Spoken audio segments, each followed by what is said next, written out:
Birmingham city centre में मौजूद हूँ और आप जो मेरे अखब में नज़र आता होगा कि एक बिग डेमोन्स्ट्रेशन हो रहा है बर्मिंघम में, जो तमाम कम्युनिटीज़ ने मिलकर अरेंज की है। जितनी भी रैलीज हैं उस पार्क किला और आलमबाग से होकर यहाँ अभी पहुँचना शुरू हो गई है और एक बड़ी तादाद में लोग यहाँ जमा हैं। इस वक्त नारेबाजी हो रही है, सीज़ फायर का मुतालबा कर रहे हैं। तमाम कम्युनिटीज़ के लोग यहाँ, नौजवान बच्चे सारे इकट्ठे होकर यही मुतालबा कर रहे हैं कि यहाँ सीज़ फायर होना चाहिए। सख्त सर्दी है, इस वक्त -3 टेम्परेचर है और आपको हम यहाँ दिखा रहे हैं कि सर्दी के मौसम में बच्चों समेत लोग यहाँ शामिल हो रहे हैं और मुख्तलिफ ममालिक के आपको नज़र आते होंगे फ्लैग, और फ्लैग ये निशानी है कि मुख्तलिफ ममालिक के लोग यहाँ प्रोटेस्ट में यहाँ मौजूद है और यहाँ यही एक ही मुतालबा है तमाम का कि फौरी तौर पर गजा में सीज़ फायर हो जाए। Brothers and sisters, I've said it at the beginning, look around you, look at the Palestinian flags waving, hanging off the buildings. The UK Prime Minister said the United Kingdom stands with Israel. We say the United Kingdom stands with the Palestinians.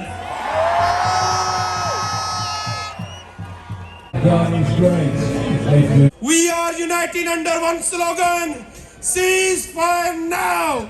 Ceasefire now! Ceasefire now! Ceasefire now! Ceasefire now! Ceasefire now! From Kashmir to Palestine, occupation is a crime. From Kashmir to Palestine, occupation is a crime. From Kashmir to Palestine, occupation is a crime.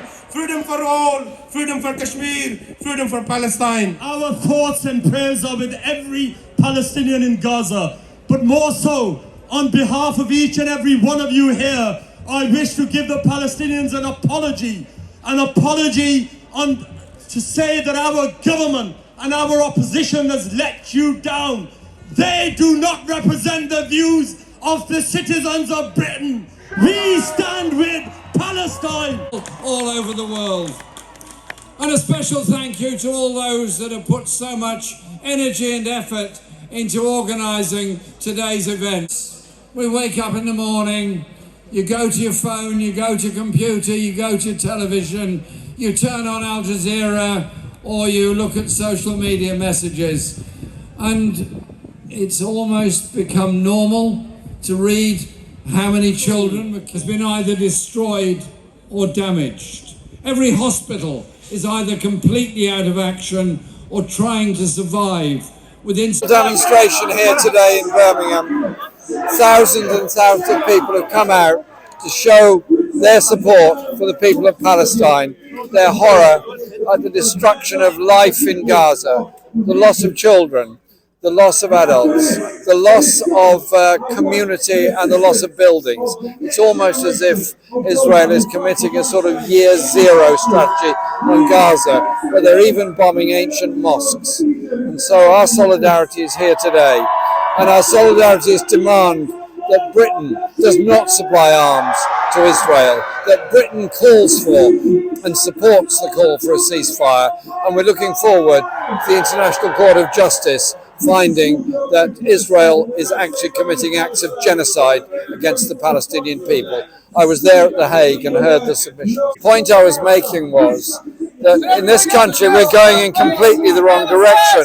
Seeing this grotesque acts of violence against the Palestinian people, increasing our arms expenditure, sending the Navy to the Red Sea, having naval deployments in the Mediterranean, and using RAF Akrotiri to take flights to Israel. I don't know what is in those planes. I've asked a direct question in Parliament about whether we're supplying arms or not. I need the answers. Zara Sultana has uncovered the advice that was given to government ministers that the brutality of Israel's behaviour in Gaza amounts to the potential for war crimes being committed. Ministers have denied that in Parliament. And so what you see is a growing closing of ranks of the rich and powerful around the world in order to protect what? The destruction of life in Gaza. My fear, and I said this again in my speech, is that the Palestinian people in Gaza are being driven to the south.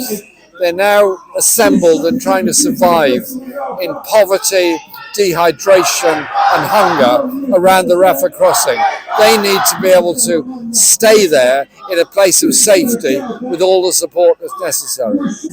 They see quite clearly that you're a man of principle, you're a man who's always stood up for the truth, and you're a man who's always stood with the side of the Palestinians. And wherever you have seen oppression, you've always spoken against oppression, and we appreciate that, and we look forward to seeing you in whatever capacity you do. You should know that the Asian community stands right and firm. The biggest protest that Birmingham has ever seen.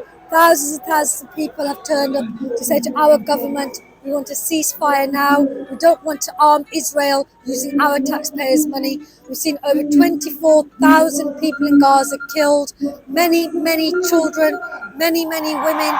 People have been buried under the rubble alive, and the bombing is still continuing. They have no homes to return to because their houses have also been destroyed, and they're being starved deliberately, and the water has also been cut off deliberately.